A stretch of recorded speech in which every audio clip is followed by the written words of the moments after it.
Bring up your first comedian. Give him a warm round of hand. No? Give him a warm hand. Give him a hand job for Brandon. Brandon. Let's go, Brandon! Thank you. I love that hand job. The most awkward getting on stage I've ever had to do. Thanks, Scott. You're welcome. Yeah.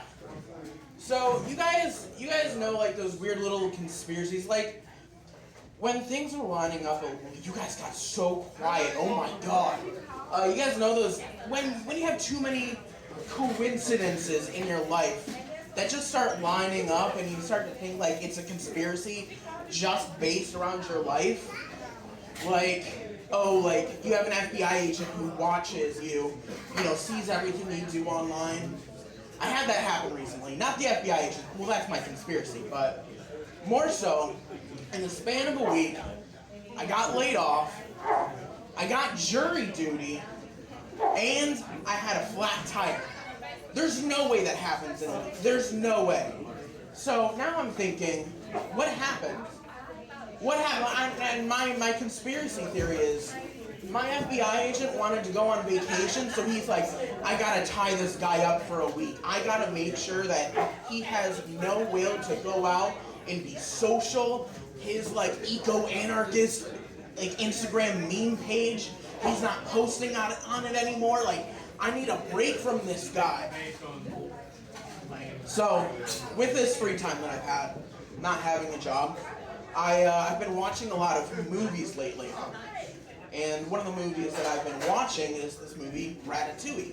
Very popular, I'm sure you guys have seen it. Loved it. Absolutely loved it. Easily one of my favorite movies. However, there was something about it that just really started to bother me. And it was the lack of realism.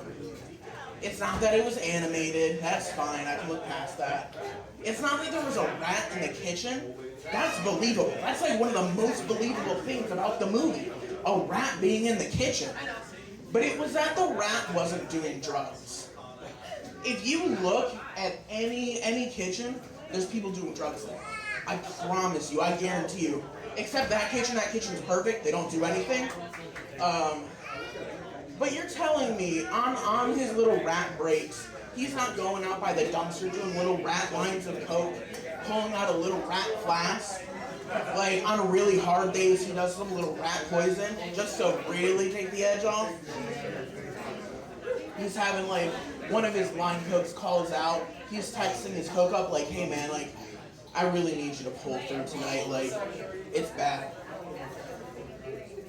So, on top of that, I've also, like, gone out and been hanging out with more people. With that, I found it kind of a new hobby. You guys know those people, and every friend group has this person, and if they don't, you're that person probably, I'm sorry to tell you, but that person that's like always like a know-it-all. That person, they always gotta chime up. You, alright, well I'm sorry, but I love you. But every time, they gotta keep up, they gotta start chirping. Yeah. Here's what you do.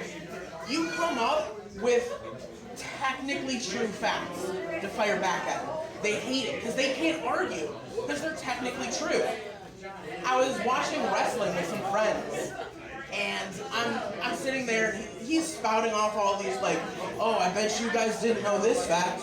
I bet you guys didn't know that fact. And I said, I bet you didn't know Dolly Parton has never been defeated in the ring.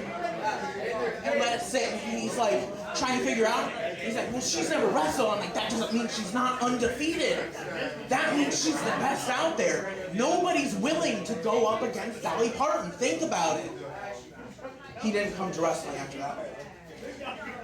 The other thing is, you'd be good. I have a group of friends that are really into space. So we go and we watch the rocket launchers, all that. And we got into talking about all of the different animals that we've sent to space.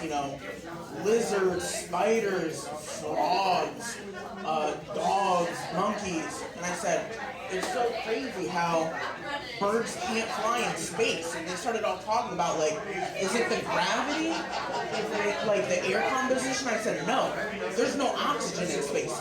They die. I'm not invited to launch parties anymore. Last one I love to do is, I did this, Thanksgiving is perfect for it. Because you always have everybody who's so, like, angry, and you see everybody with, like, different backgrounds, different political views. And I said, isn't it crazy how Cleopatra never would have been allowed to vote in our elections? And I let it simmer, and I saw everybody thinking. I said, no, it's true. I looked up all the laws. It's wild, and you had somebody starting to argue like, yeah, she would have, she could have. I'm like, no. She died in 30 BC, way before the United States was a country. All right, thank you, everybody.